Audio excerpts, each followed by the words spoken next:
Time isn't just another field type in Elasticsearch, it's another superpower.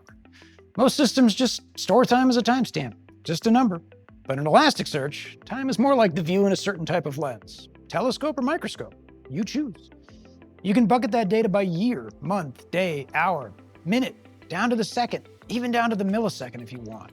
That lets you zoom out to see the big picture, but zoom in to catch the exact moment something happened. It's the same data, but it's a different resolution. So let's make that real. Say you're tracking traffic to your application. Logs are streaming in with those timestamps. You're looking at the data bucketed by hour. You see a spike at 2 p.m. Then you zoom into that hour, minute by minute, and realize that all of that happened in just 3 consecutive minutes.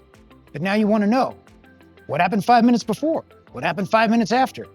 Did it happen again the next day? Did it happen again yesterday?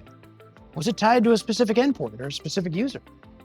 We handle time the way that humans think, so that you can slice and dice, zoom in and out across time instantly. No wasted recalculations, no waiting, just answers. Now time doesn't just tell you what happened, it shows you when it mattered. Next up, facets, the secret to building dashboards that even non-technical users will love.